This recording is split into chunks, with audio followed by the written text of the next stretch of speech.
శ్రీ సీతారాముల వారి కళ్యాణ మహోత్సవం ప్రతి సంవత్సరం కూడా చైత్ర శుద్ధ నవమి రోజున అభిజిత్ లగ్నంలో జరుగుతూ ఉంటుంది. అభిజిత్ లగ్నం అంటే మనకి సూర్యోదయం ప్రారంభమయ్యి 4వ లగ్నంలో జరుగుతూ ఉంటుంది. అంటే మెట్ట మధ్యాహ్నం ఆ సమయంలో జరుగుతూ ఉంటుంది. అభిజిత్ లగ్నంలో ఉండేటటువంటి మరొక గొప్పతనం ఏమిటంటే సర్వ దోషాలు కూడా హరింపబడతాయట. చాలా పవిత్రాతి పవిత్రమైనటువంటి గొప్ప ముహూర్తం అని కూడా చెప్పబడింది. మనకి భాగవతంలో కూడా సాక్షాత్తు బ్రహ్మదేవుడే చెబుతాడు, 3వ స్కంధంలో ఉంటుంది. ఇక రామాయణంలో కూడా కిష్కింధాకాండలో వానరులందరూ కూడా సంపాతి చెప్పుతుంది కదా, లంకా నగరానికి తీసుకుని వెళ్ళాడు రావణాసురుడు అనేటటువంటి రాక్షసుడు, సీతాదేవిని అపహరించుకుని తీసుకుని వెళ్ళాడు అని ఆ రహస్యాన్ని సంపాతి అనేటటువంటి గరుడ పక్షి చెబుతుంది. అప్పుడు అభిజిత్ లగ్నంలోనే వీళ్ళు బయలుదేరారని కూడా మనకి కిష్కింధాకాండలో ఉంటుంది. ఇక సీతారాముల వారి కళ్యాణం విశ్వవ్యాప్తంగా కూడా రామాలయాల్లోనూ ఇతర ఆలయాల్లో కూడా జరపబడుతూ ఉంటాయి. మరి మన భారతదేశంలో చూసినట్టయితే ఊరు వాడ పేట కొన్ని వీధుల్లో కూడా రామాలయాలు ఉంటాయి. అంటే ఒక్కొక్క గ్రామంలోనే సుమారుగా 3, 4, 5 కళ్యాణాలు కూడా జరుగుతూ ఉంటాయి. సీతారాముల వారి కళ్యాణాలు, మెరక వీధిని కళ్యాణం, ఆ పల్లపు వీధి రామాలయం దగ్గర కళ్యాణం, ఆ విధంగానే చిన్నపేటలో కళ్యాణం, పెద్దపేటలో కళ్యాణం, అనేక చోట్ల గ్రామాల్లో ఒక 4, 5, 6, 7, 8 రామాలయాలు ఉండేటటువంటి గ్రామాలు కూడా చాలా ఉన్నాయి. దాదాపుగా అన్ని చోట్ల కూడా అదే ముహూర్తంలో ఈ సీతారాముల వారి కళ్యాణం విశ్వవ్యాప్తంగా కూడా కోటాను కోట్ల కళ్యాణాలు జరిగేటటువంటి ఏకైక ముహూర్తం అభిజిత్ లగ్నం, అభిజిత్ ముహూర్తం అని మనకి చెప్పబడుతూ ఉంది. కొన్ని చోట్ల శివాలయాల్లో కూడా సీతారాముల వారి కళ్యాణ మహోత్సవాలు జరుగుతూ ఉంటాయండి. వేములవాడ రాజరాజేశ్వరి స్వామివారి ఆలయంలోనూ, యాదాద్రి దేవస్థానంలో కూడా శివాలయం ఉంది కొండ మీదే, ఆ శివాలయంలో కూడా జరుగుతూ ఉంటుంది. నేను గత సంవత్సరం కూడా ఆ శివాలయంలో అక్కడ రామాయణం 5 రోజుల పాటు ప్రవచించాను. అందుకు అనేక చోట్ల శివాలయాల్లో కూడా జరుగుతూ ఉంటాయి. కొన్ని చోట్ల ఇతర ఆలయాల్లో కూడా జరిపించడం కూడా జరుగుతుందండి. ఆ విధంగా చూసినట్టయితే చైత్ర శుద్ధ నవమి నాడు అభిజిత్ లగ్నంలో విశ్వవ్యాప్తంగా కోట్లాది కళ్యాణాలు, సీతారాముల వారి కళ్యాణాలు కోట్లాదిగా జరుగుతాయి. మరి ఏ దేవతా స్వరూపానికి కానీ, ఏ కళ్యాణాలు కానీ కోట్లాది సంఖ్యలో జరిగేటటువంటి కళ్యాణాలు ఉండవనేది యథార్థం. ఇక సీతారాముల వారి యొక్క ఆదర్శ దాంపత్యం గురించి చెప్పడం ఎందుకు, అందరికీ తేట తెల్లమైనటువంటి విషయమే కదా. ఆ శ్రీరామచంద్రుడి యొక్క తండ్రి గారైనటువంటి దశరథ మహారాజుకి కౌశల్య, సుమిత్ర, కైకేయి అనేటటువంటి 3 ధర్మపత్నులు మాత్రమే కాదండి, 350 మంది ఇంకా వివాహితులు ఉన్నట్టుగా కూడా రామాయణంలోనే ఉంది. అయినప్పటికీ కూడా ఏకపత్ని వ్రతుడు రాముడు.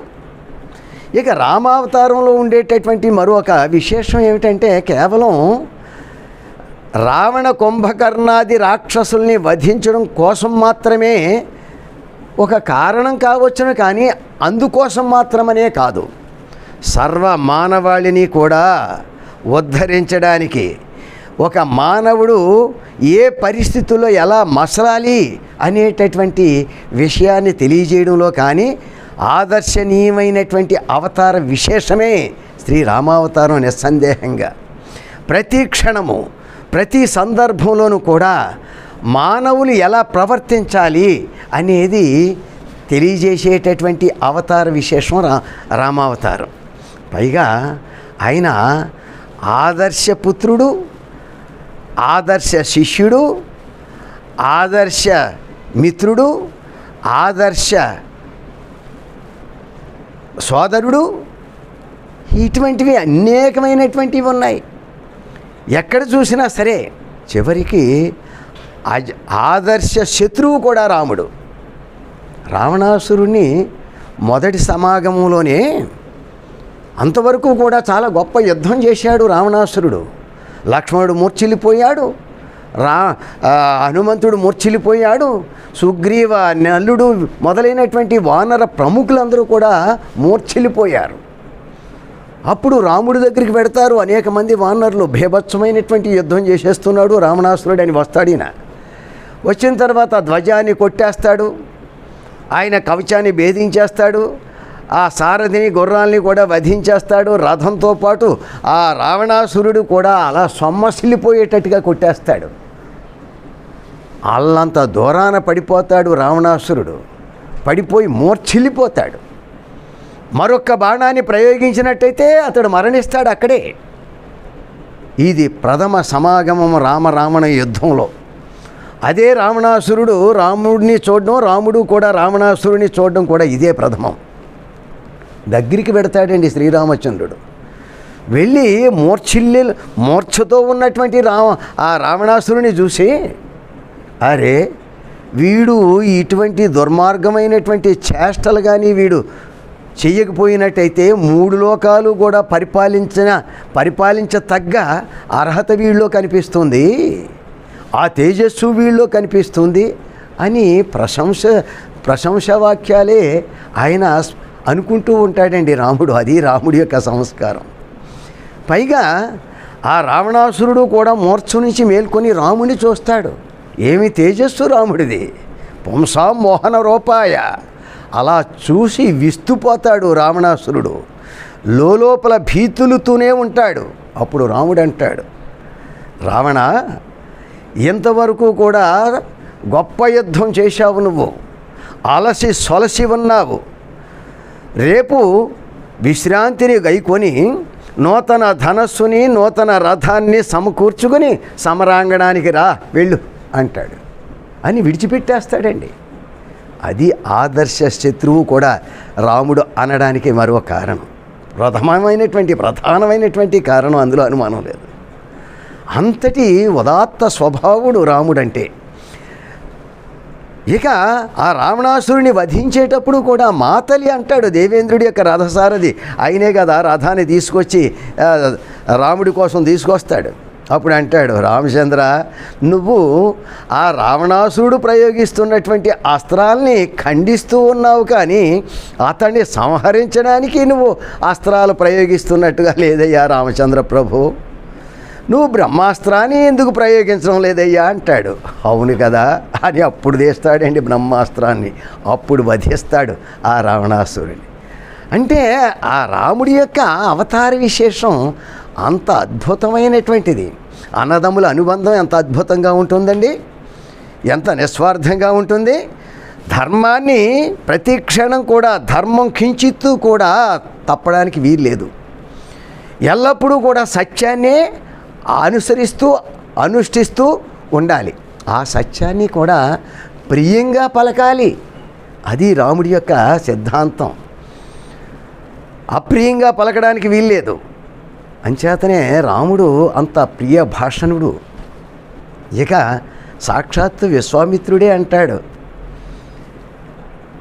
ఆయన యాగ సంరక్షణకు తీసుకుని వెళ్ళేటప్పుడు అంటాడు, బల అతిబల అనేటటువంటి విద్యల్ని కూడా చెప్పినప్పుడు శ్రీరాముడితో అంటాడు, నా సౌభాగ్యే, నా దాక్షిణ్యే, నా జ్ఞానే బుద్ధి నిశ్చయే, నోత్తరే ప్రతివక్తవ్యే సమూలోకే తవానఘ. రామచంద్ర, సౌందర్యమున కానీ, సామర్థ్యమున కానీ, జ్ఞానంలో కానీ, నిశ్చయాత్మకమైనటువంటి బుద్ధి విశేషంలో కానీ, ఎదుటివారికి సరి అయినటువంటి సమాధానాలు సముచితంగా చెప్పడంలో కానీ, ఈ 3 లోకాల్లోనూ కూడా నీతో సమానుడు మరొకడు లేడయ్యా అని అంటాడండి సాక్షాత్తు ఆ విశ్వామిత్ర మహర్షి. అలాంటి వాడు. ఇక ఆ సీతాదేవి కూడా అంత గొప్ప పతివ్రత శిరోమణి అని జనక మహారాజే చెబుతాడు. మరొక ఆశ్చర్యం ఏమిటంటే ఈ సీతారాముల వారి కళ్యాణంలో ఇక్ష్వాకు వంశస్థుల యొక్క ప్రవర ఇక్ష్వాకు దగ్గర నుంచి, ఇక్ష్వాకువే కాదండి, సూర్యుడు వంశం దగ్గర నుంచి కూడా చెబుతాడు. సూర్యుడి కుమారుడు వైవస్వత మనువని, ఆయన కుమారుడు ఇక్ష్వాకు అని, ఆయన కుమారుడు కుక్షి అని, కుక్షి కుమారుడు వికుక్షి అని, ఇలాగా దశరథ మహారాజు వరకు కూడా తీసుకుని వచ్చేస్తాడు. ఆ ప్రవర చెప్పినటువంటిది వశిష్ఠ మహర్షి. కానీ విదేహ వంశం, ఆ జనక మహారాజు యొక్క వంశం గురించి చెప్పడం అనేది అక్కడ ఆ జనక మహారాజు చెప్పాడండి తన వంశం యొక్క ప్రవరంతా కూడా. అంతేకాదు ఈ ముహూర్తాన్ని కూడా నిశ్చయించింది జనక మహారాజు. అంత పండితోత్తముడు జనక మహారాజు. మనకి ఆ నిశ్చయ తాంబూలం కూడా మఖా నక్షత్రం రోజునాడు నిశ్చయ తాంబూలాన్ని నిశ్చయించాడు జనక మహారాజు. తర్వాత పూర్వ పల్గుని, ఆ తర్వాత ఉత్తర పల్గుని, ఈ అభిజిన్ లగ్నాన్ని కూడా నిశ్చయించింది జనక మహారాజు. ఎంత అద్భుతమో చూడండి. అంచేతనే మహానుభావుడు ఈయం సీత మమసుత సహధర్మచరీతవ ప్రతీచ చైనాం భద్రంతే పాణిం గృహ్ణీష్వ పాణినా పతివ్రత శిరోమణి లావణ్యవతి సౌందర్యవతి, మా వంశానికి అపారమైనటువంటి పేరు ప్రతిష్టలు తీసుకొచ్చినటువంటి ఈ పతివ్రత శిరోమణి అయినటువంటి అయోనిజ అయినటువంటి నా కుమార్తె అయిన ఈ సీతాదేవిని నీకు సమర్పిస్తున్నానయ్యా రామచంద్ర అంటాడండి. పతివ్రత మహాభాగ ఛాయే వానుగత సదా ఈ త్యక్త్వా ప్రాక్షిపద్రాజ మంత్రపోతం జలం తదా అంటూ సమర్పించాడు, కన్యాదానం ఇచ్చాడు. అప్పుడే దేవతలందరూ కూడా సాధు సాధ్వితి దేవానాం ఋషీణాం ఉదతాం తదా దేవదుంద్భి నిర్ఘోష పుష్పవర్షో మహానభూత్. గతంలో ఎప్పుడూ కూడా అంతటి గొప్ప పుష్పవర్షాన్ని ఎక్కడ ఏ సందర్భంలోనూ కూడా కురిపించలేదట. దేవతలందరూ కూడా సాధువులందరూ కూడా ఆ గగనమండలో ఉంటూ అప్సరసలందరూ కూడా నాట్యాలు ఆడుతుంటుంటే, గంధర్వులందరూ కూడా గానాన్ని అద్భుతంగా వాళ్ళు పాడుతూ ఉంటుంటుంటే అప్పుడు పుష్పవర్షాన్ని దుందుభులు మ్రోగిస్తూ పుష్పవర్షాన్ని కురిపించారట దేవతలందరూ కూడా.